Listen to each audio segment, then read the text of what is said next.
मैं इस संवाददाता सम्मेलन में आए हुए सभी पत्रकार साथियों का हार्दिक अभिनंदन करता हूं। और बिहार में नई सरकार का गठन हुआ है, हालांकि मुख्यमंत्री वही हैं, और इस सरकार के गठन के पीछे का उद्देश्य क्या है और पूरे देश में इसका संदेश क्या है, इसके बारे में हमारे प्रभारी और अध्यक्ष जी ने अपनी बात रखी है। मैं बिहार के मुद्दों पे कुछ आपसे बात करना चाहता हूँ। हमारा मानना है, हमारी पार्टी यह स्पष्ट तौर पे सोच रही है, समझ रही है और इस पर एक्ट कर रही है कि देश में अब दो तरह के वोट हैं। एक वोट जो देश को बेचने की कार्रवाई को आगे बढ़ा रहा है, और दूसरा वोट जो देश को बचाने की कार्रवाई को आगे लेकर के जाना चाहता है। देश बेचने और बचाने की जो ये लड़ाई है, ये आप तमाम लोगों से छुपा हुआ नहीं है। हम सब देख रहे हैं कि सरकारी संपत्ति की लूट और सरकार के दोस्तों को छूट मिल रही है। और देश के जो नौजवान हैं, मैं युवा हूं और राजनीति में हूं, तो यह मेरा धर्म भी है और कर्तव्य भी है कि हम नौजवानों के सवाल को प्राथमिकता से उठाएं। और नौजवानों का मुद्दा ये है, खास करके अगर आप बिहार की बात करेंगे तो देश के 5 सबसे ज्यादा बेरोजगारी दर वाले राज्यों में बिहार भी शामिल है। बिहार की जो यह बदतर स्थिति है, उसको बेहतर स्थिति में हम कैसे बदलें, यह हमारा उद्देश्य है। और इस उद्देश्य को लेकर के देश के भीतर कहीं भी कोई भी अगर एकता बनाने का प्रयास होता है तो कॉन्ट्रास्ट करते हुए भी दल से ऊपर देश को रखते हुए उस सरकार को हम गठित करने में, उसको बनाने में और उसको बचाने में अपनी भूमिका निभा रहे हैं। लोग गुनागणित करते हैं, कितना मंत्री मिला, कितने एमएलए हैं, पारदर्शी तरीके से चलती रहेगी। आप सब देख रहे हैं कि क्या हो रहा है कि विधायक जो हैं वो होटल खेल रहे हैं। जैसे कोना कोना खेलते हैं ना बच्चा लोग, वैसे होटल खेल रहे हैं, रिजॉर्ट चल रहा है। और आपने देखा कि बिहार में कोई रिजॉर्ट नहीं हुआ, बिल्कुल स्मूथ ट्रांजिशन हुआ है। नहीं है, आप किसी दौर की बात कर लीजिए, जब कहा जाता था कि नंद वंश के खिलाफ कोई बोल नहीं सकता है, तो एक असली चाणक्य, ये वाले नहीं, बेटा को सेक्रेटरी बना देना जो है, ये चाणक्यपन नहीं है, ये ओछापन है, ये दोहरापन है। जो असली चाणक्य थे वो चंद्रगुप्त मौर्य को जो है वो सम्राट बना दिए।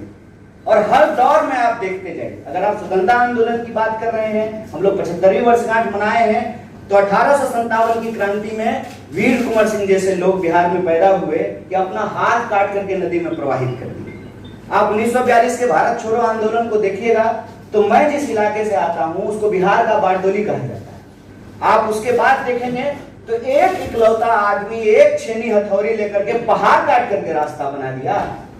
तो ये जो बीजेपी की लूट का पहाड़ है, उसके दोस्तों के छूट का जो कारोबार है, ये जो बेकार की बात है, उससे एक रास्ता बनाने के लिए रोजगार की बात करना जरूरी है। रोजगार एक बहुत बड़ा सवाल है।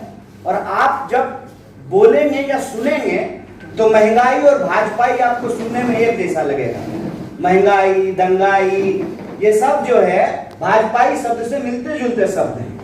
देश को अगर इस परिस्थिति से निकालना है तो हम लोगों को देश के मुद्दे पर बात करनी पड़ेगी, उस पर एक्ट करना पड़ेगा। और जब हम सरकार में आए हैं तो हमारी पहली प्राथमिकता ये सुनिश्चित करनी होगी कि देश के युवाओं को रोजगार मिले, महंगाई से त्रस्त जनता को हम लोग बचाएं, सरकारी संस्थानों की रक्षा करें, लोकतंत्र की प्रक्रिया जिंदा रहे कि कल को फिर से जो है कोई सच्चा चाय बेचने वाला का बच्चा जो है देश का प्रधानमंत्री बन सके। नेहरू जी हुए तभी मोदी जी हुए हैं, तो मोदी जी ऐसी परिस्थिति ना पैदा कर दें। वो कालिदास की कहानी आप लोग सुने होंगे, जिस डाल पे बैठे हैं उसी डाल को काटने लगे। तो यह जो अलोकतांत्रिक ढंग से लोकतांत्रिक सरकार के गठन का दावा किया जाता है, यह दावा किताबी है, यह दावा फर्जी है। असल में जनमत की चोरी होती है, उस जनमत को भी बचाना है और सिर्फ सरकार के गठन कर लेने से कुछ नहीं होगा।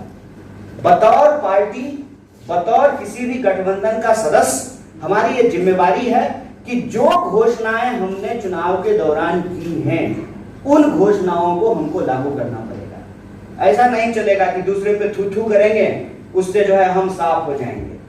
तो रोजगार हमारे लिए बहुत बड़ा सवाल है।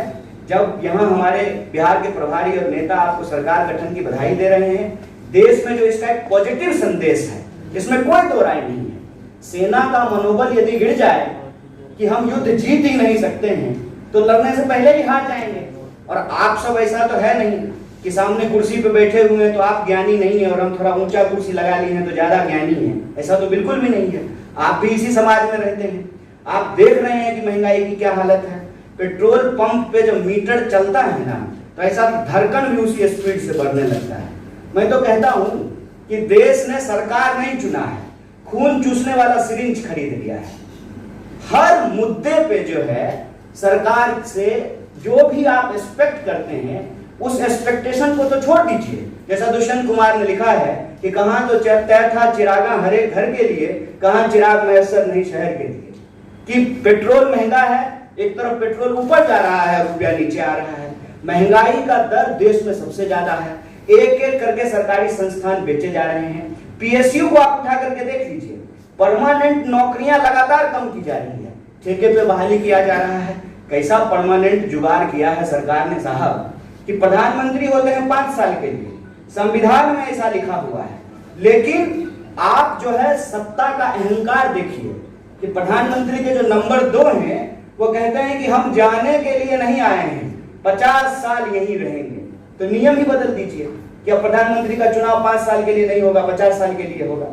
जहां कॉन्ट्रैक्ट पे चीजें हैं कि आप 5 साल के लिए ही प्रधानमंत्री हो सकते हैं, वहां आप लाइफ टर्म रिचार्ज चाहते हैं, life term full time recharge. लेकिन जहां सरकारी नौकरी में परमानेंट की व्यवस्था थी उसको एक एक करके समाप्त किया जा रहा है।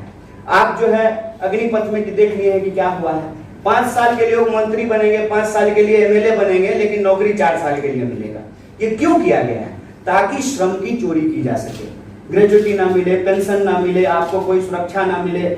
और ये ऐसा नहीं है कि सिर्फ एक सेक्टर में हो रहा है, सारे सेक्टर में रोजगार की यही हालत है।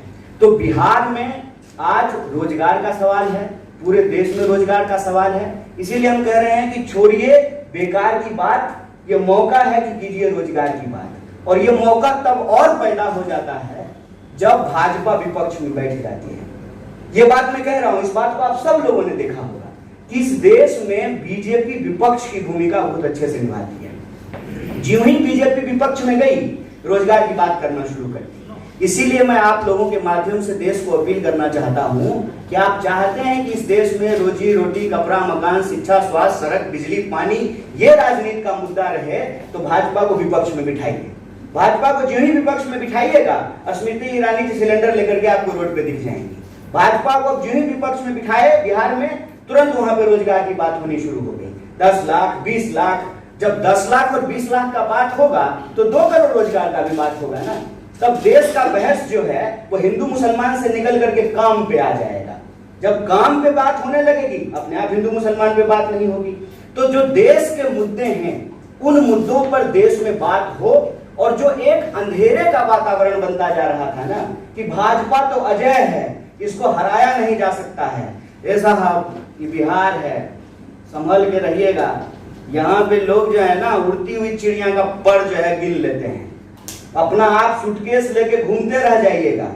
हम अपना श्रम बेचते हैं, पूरे देश में जाकर के मजदूरी करते हैं, श्रम बेचते हैं, ईमान नहीं बेचते हैं, इस बात को याद रखिएगा। और जब भी देश में अंधेरा बढ़ता है तो आशा की किरण बिहार से आती है। और मैं उम्मीद करता हूं कि देश में एक मजबूत विपक्ष का संदेशा बिहार ने दिया है। देश के युवाओं से अपील है कि आपका मुद्दा रोजगार है, देश के आम लोगों से अपील है कि आपका मुद्दा महंगाई है।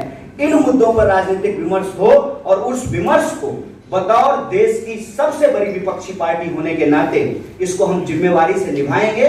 और देश के जो सवाल हैं, जो सकारात्मक मुद्दा है, जो पॉजिटिव पॉलिटिक्स है, उसको हम ले जाने का प्रयास करेंगे। आप सब लोग इस प्रेस कॉन्फ्रेंस में आए और हमारे सचिव जी यहाँ विनीत जी मौजूद हैं, आपने बात करने का मौका दिया।